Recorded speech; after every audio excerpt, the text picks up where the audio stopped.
Hello students, welcome to Mac classes. আমি কৈলাস চন্দ্র।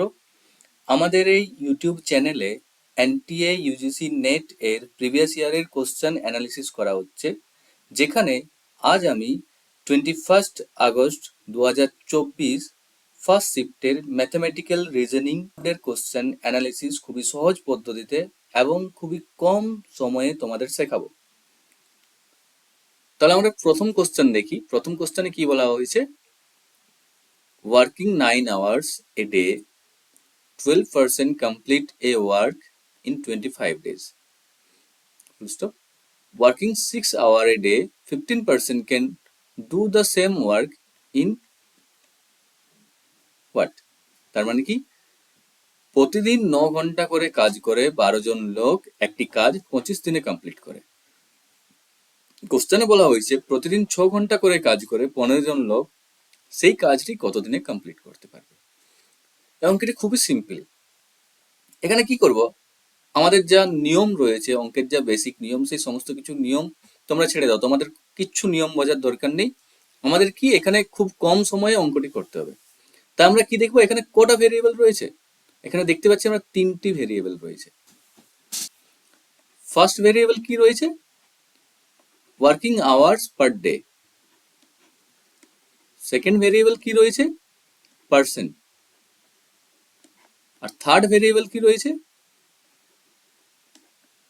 Days, total days. তাই তো? তাহলে আমরা এখানে দেখতে পাচ্ছি ফার্স্ট, যদি দেখা যায় ফার্স্ট লাইনে 9 আওয়ার্স পার ডে কাজ করছে 12 জন লোক একটি কাজ 25 দিনে কমপ্লিট করতে পারে। তাহলে সেখানে কোশ্চেনে বলা হয়েছে 6 আওয়ার পার ডে কাজ করে 15 জন লোক কত দিনে কাজটি কমপ্লিট করতে পারবে। তাহলে আমাদের ফার্স্ট কাজ যদি আমরা দেখি, ফার্স্ট স্টেপ যেখানে এই টেবিলটি তৈরি করা, দেখো তোমরা কোশ্চেন থেকে এই টেবিলটি তৈরি করতে পেরেছো, ঠিক? এরপর আমাদের কাজ কি? সেকেন্ড স্টেপ, যেখানে আমরা এর অ্যান্সার ক্যালকুলেট করব। তাহলে আমরা দেখব জিজ্ঞাসা চিহ্ন যেখানে রয়েছে তার পাশে যে ভ্যালুটা রয়েছে অনলি সিঙ্গেল ভ্যালু পাবো। আমরা এখানে দেখতে পাচ্ছি কত ভ্যালু রয়েছে? 25। তাহলে আমাকে এই ভ্যালু বার করতে হবে। তাহলে আমি কি লিখবো? 25 ইন্টু, এরপর দেখবো কি, যখন আমাদের এই ডেজের সাথে অর্থাৎ ওয়ার্কিং আওয়ার পার ডে এর সাথে যদি আমি টোটাল ডেজের তুলনা করব, তখন এই পার্সেন্টের প্রতি আমাদের ধ্যান যাবে না, অর্থাৎ কি পার্সেন্টটাকে আমরা বন্ধ রাখবো, ঠিক? তাহলে দেখবো কি, প্রতিদিন 9 ঘন্টা করে কাজ করে তাহলে কাজটি 25 দিনে শেষ হয়। প্রতিদিন যদি 6 ঘন্টা করে কাজ করে তাহলে কাজটি 25 দিনের থেকে বেশি দিনে শেষ হবে না কম দিনে শেষ হবে? যেহেতু আগে কি হতো, প্রতিদিন 9 ঘন্টা করে কাজ করতো, তাই 25 দিনে শেষ হতো। এখন প্রতিদিন 6 ঘন্টা করে কাজ করছে, অর্থাৎ কি কাজের সময়টা কমে যাচ্ছে, তাহলে কাজটি কি আমাদের বেশি দিনে শেষ হবে। তাহলে আমাদের এই বেশি দিনে শেষ হবে এই লাইনটা সব থেকে ইম্পর্টেন্ট, যে প্রতিদিন 6 ঘন্টা করে যদি কাজ করে তাহলে কাজটি 25 দিনের চেয়ে বেশি দিনে শেষ হবে। তাহলে যখনই শেষে এরকম বেশি দিনে শেষ হবে আসবে, তাহলে আমাদের এই 9 আর 6 এর মধ্যে একটি ভগ্নাংশ তৈরি করতে হবে। এবং যেহেতু আমরা শেষে দেখেছি কাজটি কি বেশি দিনে শেষ হবে, তাই তো? তাহলে যখন আমরা দেখছি বেশি দিনে শেষ হচ্ছে, অর্থাৎ কি ভগ্নাংশটি 1-এর চেয়ে বড় হবে, অর্থাৎ 9/6 হবে, ঠিক? সেইভাবে তেমনি আমরা পার্সনের সাথে ডেজের রিলেশনশিপ বার করি, যে 12 জন লোক একটি কাজ 25 দিনে কমপ্লিট করতে পারে, তাহলে 15 জন লোক সেই কাজটি কম দিনে করতে পারবে না বেশি দিনে করতে পারবে? তোমরা বলো। 12 জন লোক যদি 25 দিনে কাজ করে তাহলে 15 জন লোক, অর্থাৎ লোক সংখ্যা বেড়ে যাচ্ছে, তাহলে কাজটি কি কম দিনে শেষ হবে। তাহলে কি বললাম, যে 15 জন লোক যদি কাজ করে তাহলে কাজটি 25 দিনের চেয়ে কম দিনে শেষ হয়। তাহলে এখানে আমরা কম পাচ্ছি, তাহলে কি হবে, 12 আর 15-র মধ্যে যে ভগ্নাংশ হবে সেটি কি হবে? 1-এর চেয়ে কম হবে। 1-এর চেয়ে কম হওয়ার জন্য কি ছোট উপরে হয়, তাহলে 12 উপরে আর 15 কি নিচে হবে। বাস এইটুকু কাজ করলেই তোমাদের সেকেন্ড স্টেপ কমপ্লিট। এরপর আমাদের কি, এটা আমরা সিম্পলিফিকেশন করব বা কাটাকাটি করব। 6 2 12, 5 দিয়ে 5 3 15, 5 5 25, 3 দিয়ে 9 কে কাটি, 3 3 9। তাহলে এখন উপরে গুণ করি, 5 3 15, 15 দুগুণে 30, অর্থাৎ কি আমাদের অ্যান্সার কত? 30 ডেজ, ঠিক? তাহলে অ্যান্সার কত, অপশন কত হবে, 3-এর অপশন 30 days। বোঝা গেছে? বাস এইটুকু তোমরা ক্যালকুলেশন করো। আমি এখানে বোঝানোর জন্য অনেক কিছু বললাম, বাট তোমরা যখন লিখবে তখন অনলি এই নাম্বারগুলো লিখে ক্যালকুলেশন করলেই তোমাদের খুব কম সময়ে এবং সহজভাবেই এটার অ্যান্সার বার হয়ে যাবে। ওকে, চলো তাহলে নেক্সট কোশ্চেনে যাই। কোশ্চেন নাম্বার 2, এখানে কি বলা হয়েছে, a person travels from X to Y at a speed of 50 km per hour. অর্থাৎ একজন লোক এক্স থেকে ওয়াই এর দিকে যাচ্ছে কত স্পিডে, 50 km per hour, and returns from y to x by increasing his speed by 50%। এবং সে কি বলছে, y থেকে x এ আবার রিটার্ন চলে আসছে কত স্পিডে, আগের যা স্পিড ছিল তার চেয়ে 50% বেশি স্পিডে। ঠিক, তাহলে আগে কত স্পিড ছিল, 50 কিমি পার আওয়ার, এর 50% মানে কত, এত ইন্টু 50% সমান 50 ইন্টু 50% মানে কত হয়, যেই পার্সেন্ট যারের বা যে সংখ্যার পাশে আমরা পার্সেন্টেজ পাবো তার নিচে কত শিখবো, 100। তাহলে 0 0 কেটে যায়, 0 0 কেটে যায়, তাহলে কত হয়, 5 5 25, অর্থাৎ কি 25 কিমি আরো বেশি স্পিডে আসে, 25 কিমি পার আওয়ার আরো বেশি স্পিডে আসে। তাহলে আগে কত ছিল, 50 কিমি অলরেডি ছিল, প্লাস 25 কিমি বেশি স্পিডে আসে, মানে কি 75 কিমি পার ঘন্টা বেগে সে রিটার্ন আসছে। এবারে কোশ্চেন কি বলেছে, his average speed during the journey is, তাহলে তার সম্পূর্ণ জার্নিতে অ্যাভারেজ স্পিড কত। তাহলে এই অঙ্কটিকে ক্যালকুলেশন করার জন্য আমাদের কি করতে হবে, সম্পূর্ণ ডিস্টেন্সটাকে যে কোনো একটা মান ধরে নিতে হবে। তাহলে এক্স থেকে ওয়াই ডিস্টেন্স আমি ধরে নিলাম পি কিমি। ঠিক, তাহলে সে যখন 50 কিমি বেগে কি এক্স থেকে ওয়াই যাচ্ছে এবং 75 কিমি বেগে ওয়াই থেকে এক্স এ অর্থাৎ পি কিমি আবার রিটার্ন আসছে। ঠিক তো, তাহলে আমি ফার্স্ট লাইনে লিখি যে 50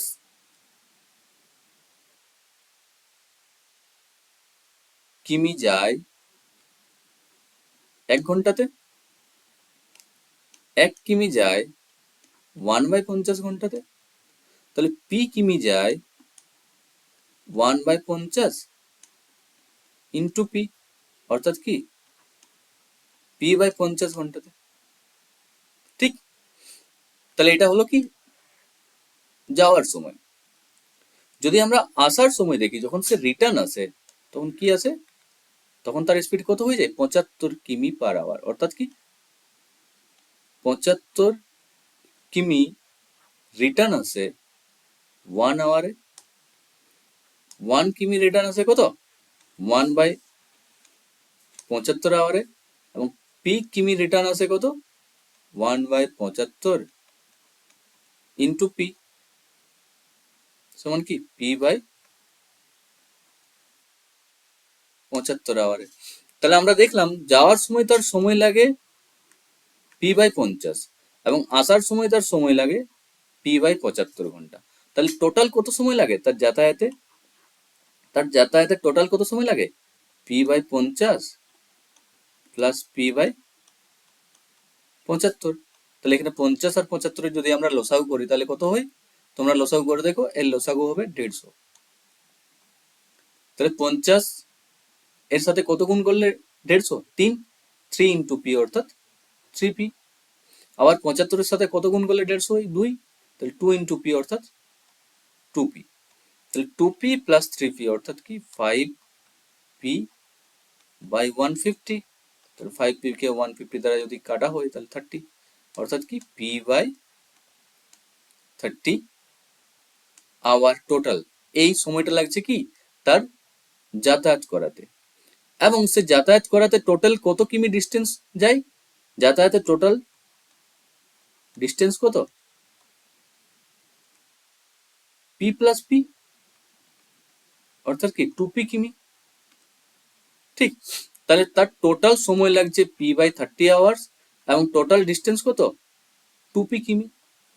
তাহলে এখন যদি তার আমি স্পিড বার করি, তাহলে স্পিড কি হয়? স্পিড কি হয়? টোটাল ডিস্টেন্স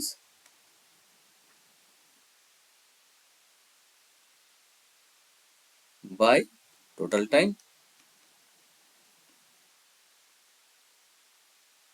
তাহলে total distance 2p by p/30।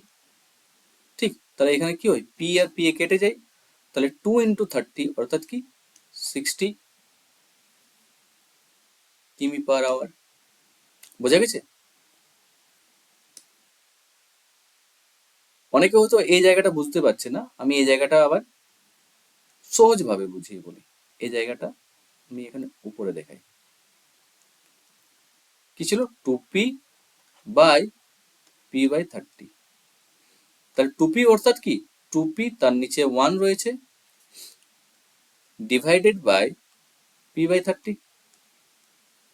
একে কি করবো? 2p বাই 1, যখন আমি এই ভাগকে গুণে রূপান্তর করব তখন কি হয়? p নিচে চলে আসবে, আবার 30 উপরে চলে যাবে, তাহলে 30/p। তাহলে এই ক্ষেত্রে কি হয়? p p কেটে যায়, তাহলে 30 × 2 অর্থাৎ কি 60। ওকে, আশা করি তোমরা বুঝতে পেরেছো।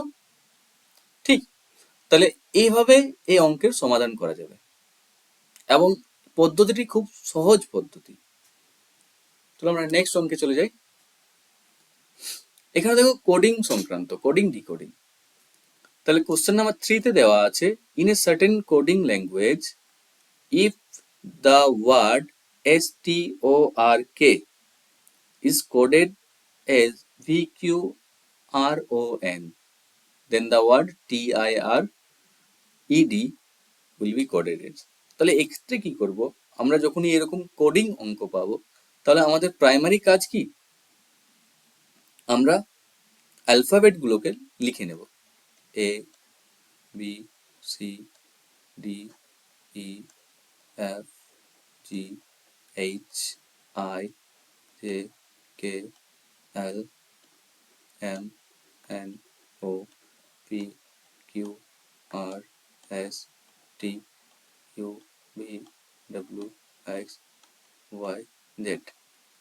ঠিক, এরপর আমরা দেখি প্রথম যা দেওয়া রয়েছে কি আছে?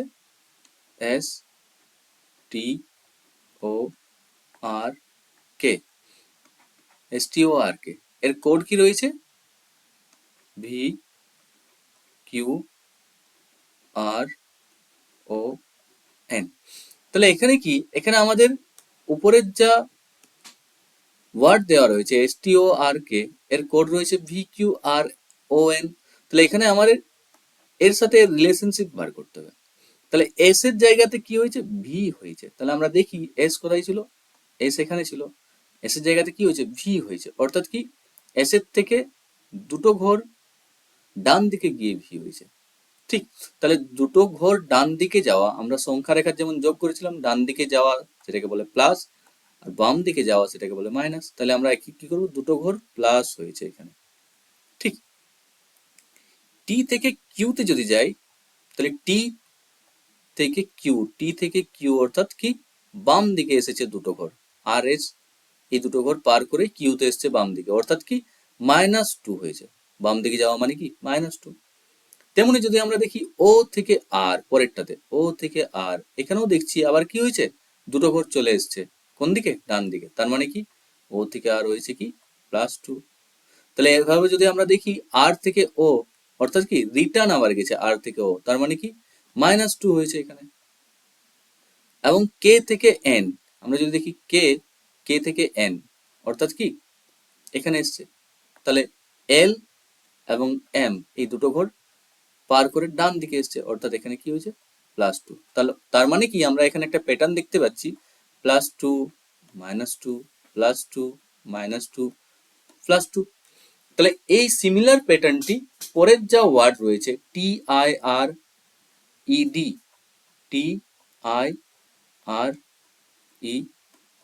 এখানেও ফলো হবে। তাহলে যদি আমরা এখানে দেখি টি থেকে যদি +2 করি, তাহলে টি থেকে +2, টি +2 করলে কি W হয়। I থেকে -2, I থেকে -2, I থেকে -2 কোথায় চলে যায়? F। তাহলে আমরা যদি দেখি WF অনলি 2 নম্বরে রয়েছে, তাহলে এখান থেকে আমরা বুঝতে পারি এটাই এর অ্যান্সার হবে। তো আমরা পুরো করে দেখি। তাহলে আর থেকে কি হবে? +2 হবে, আগের যা প্যাটার্ন +2। তাহলে আর থেকে +2, আর থেকে +2 তে যদি যায় তাহলে কি হয়? ইউ হয়। তাহলে আর থেকে +2 ইউ। ই থেকে -2, ই ই ই ই থেকে -2 কোথায় চলে আসে? বি তে। ই থেকে -2 অর্থাৎ কি বি। আর ডি থেকে +2, ডি থেকে +2 অর্থাৎ কি জি। তাহলে ডি থেকে +2 জি। তাহলে এর কোড কি? WFUBG। ওকে, তাহলে আগেই বলেছিলাম যে 2 এর অ্যান্সার। আমরা প্রথম দুটো দেখেই বলে দিয়েছিলাম যে 2 এর অ্যান্সার। ওকে, পরের কোশ্চেনে চলে আসি। এখানে কি বলা হয়েছে?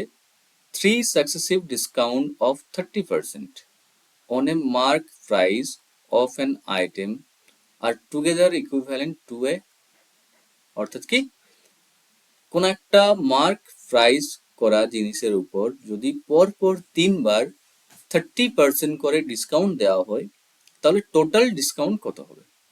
ঠিক, তাহলে এখানে কি বলা হয়েছে যে 30% করে পরপর 3 বার ডিসকাউন্ট দিচ্ছে। তাহলে এখানে আমরা এক্ষেত্রে কি করব? যখনই এই পার্সেন্টেজ পাবো তাহলে আমরা মার্ক প্রাইস ধরে নেব 100। Mark price 100। ঠিক, তাহলে এই 100 এর উপর প্রথমবার কত পার্সেন্ট ডিসকাউন্ট দেওয়া হয়? 30%। অর্থাৎ কি ফার্স্ট ডিসকাউন্ট 30%।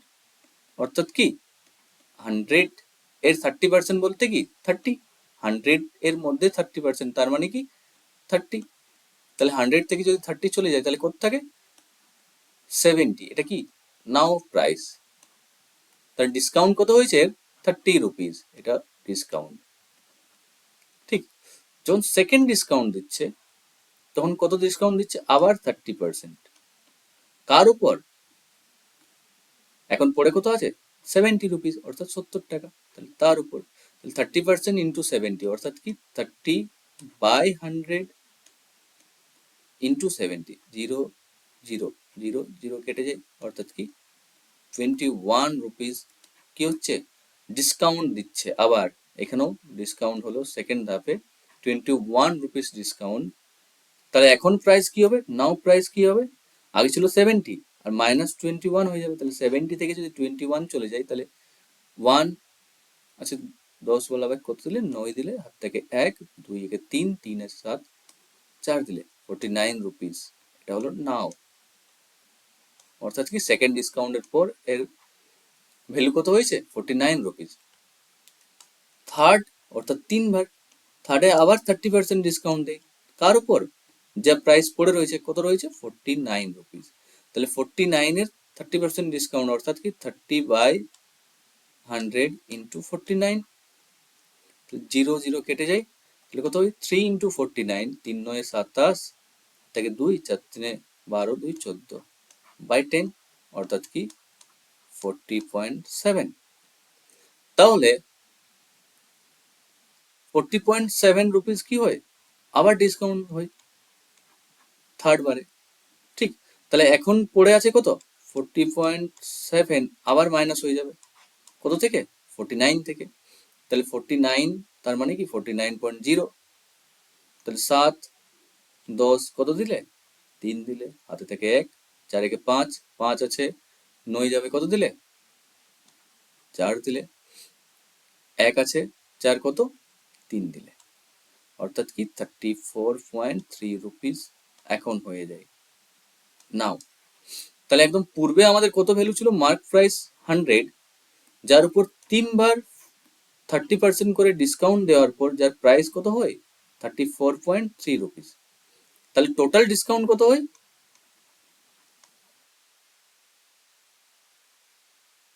টোটাল ডিসকাউন্ট কত হয়?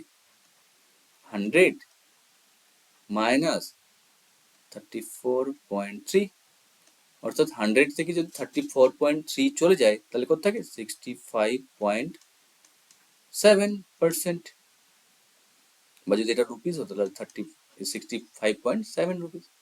তাহলে আমাদের অ্যান্সার কত? 3 নাম্বার অপশন 65.7%। ওকে, আমরা পরের কোশ্চেন দেখি। পরের কোশ্চেন লেটার সিরিজ ছিল, বাট এই কোশ্চেনটির অ্যান্সার যেহেতু ড্রপড এসেছে অ্যান্সার কিতে, তাই আমরা এটা অ্যানালিসিস করব না, আমরা পরের বারে যদি এই টাইপের কোশ্চেন পাই সেটা অ্যানালিসিস করব। ওকে, তাহলে তোমরা বুঝতে পেরেছো খুব কম সময়ে কিভাবে খুব সহজভাবে এই ম্যাথমেটিক্যাল রিজনিং গুলোর সমাধান করা যায়। তোমরা এভাবেই পরবর্তী অ্যানালিসিস দেখার জন্য চ্যানেলটিকে লাইক করো, শেয়ার করো, সাবস্ক্রাইব করো। Thank you.